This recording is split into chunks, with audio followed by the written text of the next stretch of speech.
Look at you, so young and happy. Where do the years go? Nowadays, the only way for me to get fun out of single player is to seek hard challenges, so it led me to this unique challenge in Kaiserreich, where you can play as the United Baltic Duchy and form a fascist Germany from it. Seems pretty cool, right? But you have to be willing to put yourself through a lot of stress to get there, because you need Germany to capitulate and the Reichspakt faction to collapse to start it. So you have a challenge before you start this challenge to create an Endsieg scenario that you can somehow come back from. It took me way too many attempts and way too much time, but here's what happened. I started by using the custom rules to set country paths. You want the Third Nationale to be strong, but not too strong, so I modified some nations to suit that. Starting off, you see that we don't have much, but we're the Baltics, so that was expected. Black Monday hits us hard, also as expected, causing people to want to leave the Baltics even more than usual. But, you know, we're taking this economic crisis like a champ compared to the Russians. I didn't even set the game for the Russian Civil War to happen, they just wanted to kill each other that much. I don't fully understand what's going on in this country's politics because I'd have to read, but I think I got a feel for the vibe of what's going on. So, people are arguing about how to fix the economy, liberals are saying that the current economic system could be improved, and the conservatives are responding by saying, Is this you? so since they can't agree, the government is completely paralyzed. As the saying goes in Eastern Europe, it can always get worse. With the government fighting itself, nationalist rebels see that it's go time and get ready to fight for independence. They'd been waiting a long time for this day, but it didn't feel that long for them at least because they were able to pass the time playing this video sponsor, Star Trek Fleet Command. Being a partisan has its fun of course, but there are more ways to have fun than blowing things up. Since this game is free, everybody in the Resistance can play it.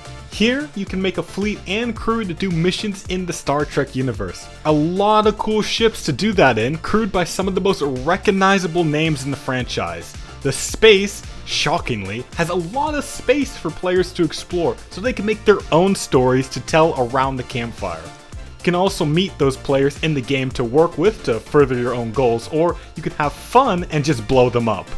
If you want to play this game yourself, you can click on the link down below or scan the QR code on screen and create a new account. Since this game is approaching its 5th anniversary, they have a promotion going on. New players can use the code WARPSPEED to get themselves 10 epic shards of Captain Kirk starting out, and you'll see in the description below how you can redeem that code. There are plenty of contests and giveaways to experience in-game, so get on there and make yourself a member or leader of a great alliance. Now, back to the Baltics. Some people try to call a truce in the political bickering to deal with the rebels attempting to destroy the state. Like that's ever gonna happen. I have my own way of dealing with the rebels. First, ask Ukraine for manpower so their people can die fighting the Forest Brothers. Then we just sit and stare for a while until the military coos us for not actually fighting the rebels. They have their own way of dealing with the partisans, and the resistance disappears pretty fast. The National Populists have their own version of a political branch in their focus tree, where you build yourself up while not trying to tank your stability too much. And we need to build ourselves up well, because we're gonna have to fight a lot of communists this game, with the Reds winning their second Russian Civil War. Fortunately, we're able to get ideological loyalty as the spirit of the army, so we're gonna be able to get a lot of free manpower. I mean, who wouldn't want to live here when we got... This nation has decisions to spend political power to buy guns from the Germans, and I thought I'd be so smart buying this equipment and selling it on the market to boost my factory construction speed. But when you only have one civ to build with, really doesn't do anything. I boosted the strength of all the American Civil War factions so they'd be able to beat the CSA, and somehow they're still getting destroyed over there. Maybe there's something in the Great Lakes water besides industrial waste to make the people great fighters, because this shouldn't be happening. Our industrialization following the rebellion has left our agricultural industry in a really bad place, so we're having famine issues.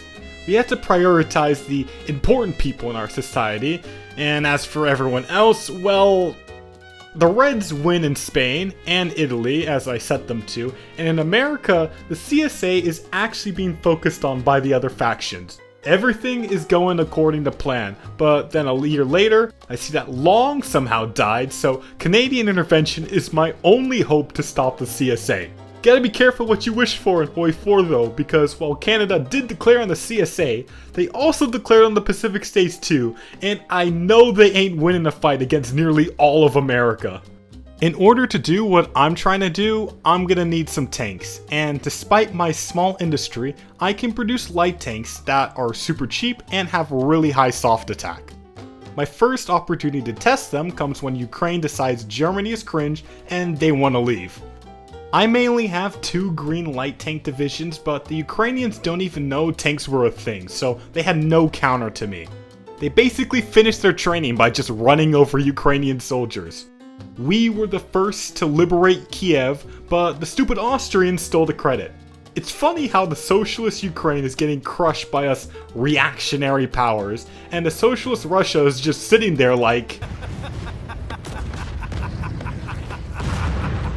I guess cause they wanted to take Ukraine for themselves, but they took their sweet time declaring this war, and nearly demobilized because of this. France hops on the bandwagon and Belgium, as planned, soon joins them. I set the Dutch to join the Reichspakt, which was definitely a mistake, but I had faith we'd still lose with Germany fumbling the Halifax Conference. So to do this challenge right, you need to destroy Russia while the Internationale beats Germany, and you need to time the capitulation of Russia as close as you can before the fall of Germany. Russia already presented some easy targets in Ukraine that I could just speed through. Standing on open plains with no anti-tank, they were practically begging for me to come over here. It also allows me to get around the ridiculously long training time modifier and condense 3 months of training into 3 days of combat. I can make small breaches in the line that lead to even larger breakthroughs because the idea of a tank division is just an alien concept to the AI right now.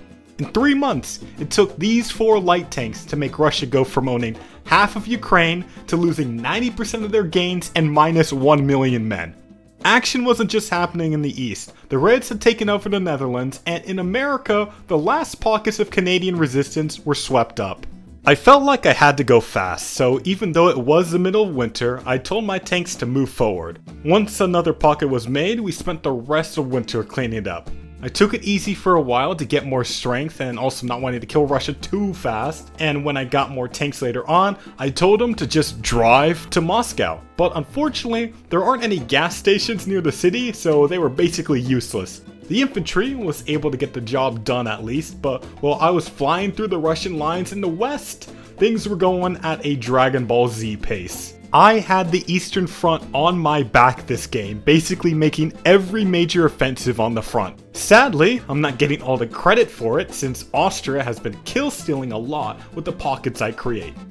Russia is in a crippled state and I just have to wait until I think Germany is in a state where it's about to collapse. But the French AI is in complete sleeper mode. Sometimes I would sabotage the German AI by deleting units, stockpiles, and production lines, and the French AI would respond accordingly.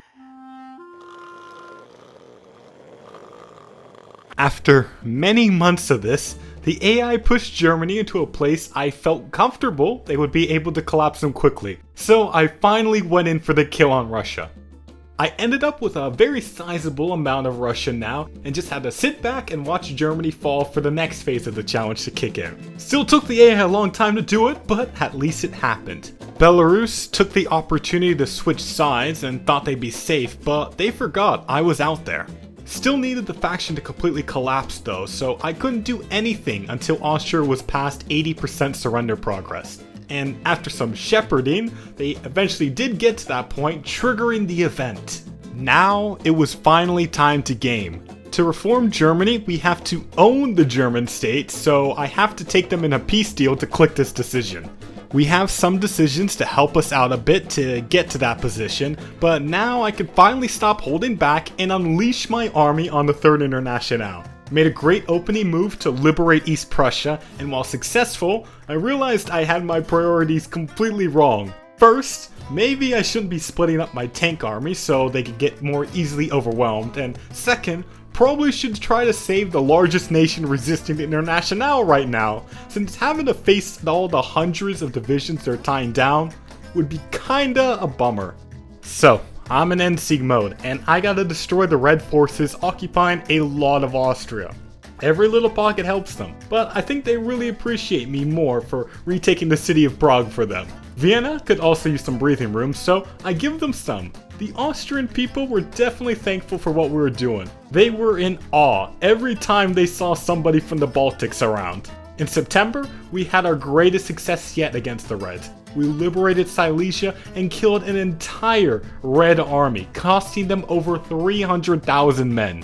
As I got yet another pocket in Hungary, I realized since I have maintenance companies and all my tanks, I've been capturing a bunch of equipment from the international armies, and I could just ship all of that to my Russian puppets so they can make an army for me to use. Also, I get great news later that the German government exile collapsed in Africa, so there is nobody that can contest my legitimate claim to being the rightful Germany. Still got a ways to go though, because to become Germany, I should probably take some of Germany. I have to work my way into it because there is still a lot of Reds around. I want to make sure Austria is in a good position too, so I make a big offensive in Illyria to liberate a bunch of it. Next up is Poland, and I gotta make sure there are no commies east of the Vistula. They tried to naval invade me, but the AI is just stumped when you just put 2 divisions on a port, so they have to wander around the forest for a while until I find them. But after all of this, it's finally time to make some big plays to liberate Germany and take down this illegitimate puppet they set up. Forests in eastern Germany were a bit tougher for my light tanks, but that didn't mean they couldn't do anything, since we've cleared out so many of their troops in other areas, and encirclements were just as easy here as if they were still in open plains. With so few troops in the area, there wasn't much stopping me from sending my troops to drive to Berlin and just keep on going through the rest of northern Germany.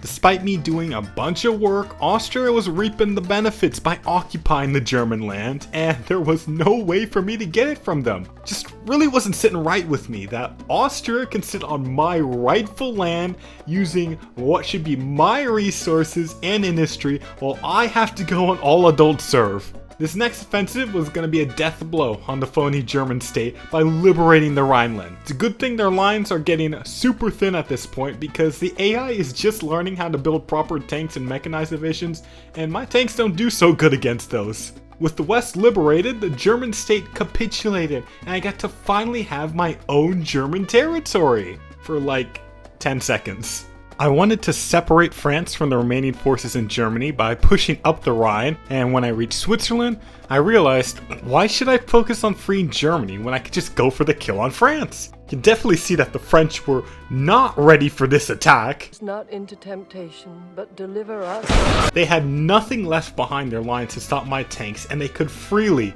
drive to Paris. French were definitely not happy about me doing this, and counterattacked hard to retake the city. When they encircled a third of my tank force, I'll admit, I was sweating a bit.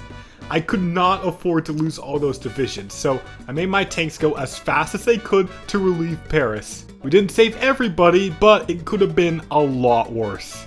The French were running out of steam, and they were so close to capitulating, so I was going to be as aggressive as possible to make them surrender. I sent tanks to spread out across the countryside to take all the major VPs.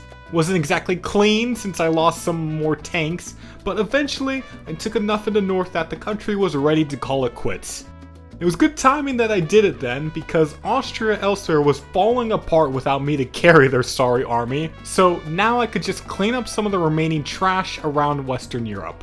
I was surprised that I got a peace deal to annex France, but for some reason their capitulated puppet in Germany was not part of the peace deal. After a lot of fighting with the Austrians, I still managed to get the northern part of France, so at least I'm happy with that. Next part was pretty straightforward. Mop up the resistance in southern France, start pushing into Italy and eventually Spain, but then the AI had to do that whole naval invading thing again, when I can't even make garrisons, and the game doesn't even tell me that this is happening, by the way. It was just a surprise for me to figure out. I had to choose right now between saving the French or killing the Italians, and I think you all agree with my choice here. I had to give up nearly everything I took in France, but it was worth it since Italy was finally out of the fight.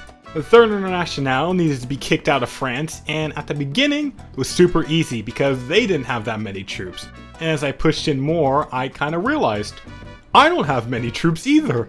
So I'm taking land and they're just moving into it as soon as I leave. I'm losing tanks to encirclements, getting naval invaded without warnings, and at this point, enough is enough. It's nearly 1947. I've killed Germany, France, the Benelux nations, and Italy. I deserve this at this point. It is really dumb that I got a peace deal for France that didn't include the puppet state that I had already capitulated. You have to agree, it's pretty ridiculous they expect me to capitulate the entire Internationale to form Germany.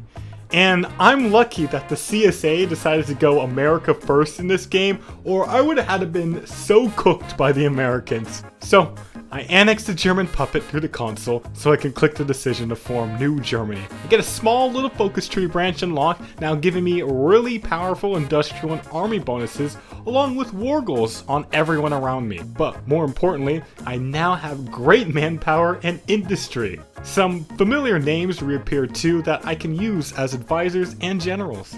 The gamers are in control, and now I can secure Europe for good. I don't need the Austrians to hold the front line for me anymore, since I can actually train full armies now. With the proper amount of men needed, I could finally put the International forces remaining in Germany where they belong. I needed the International out of mainland Europe, so Iberia would be my next focus.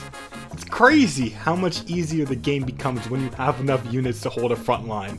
After I get the 2 pockets in southern France and Italy, there's not much stopping me from taking out the Syndicalists in Iberia. The only major power left in that faction is the Union of Britain, but I don't have a navy to get the supremacy needed to invade them. But fortunately, I know of another nation where I could get a navy from. Yeah, we spent a long time fighting alongside Austria and her allies, but now it's time to execute Order 66 on them.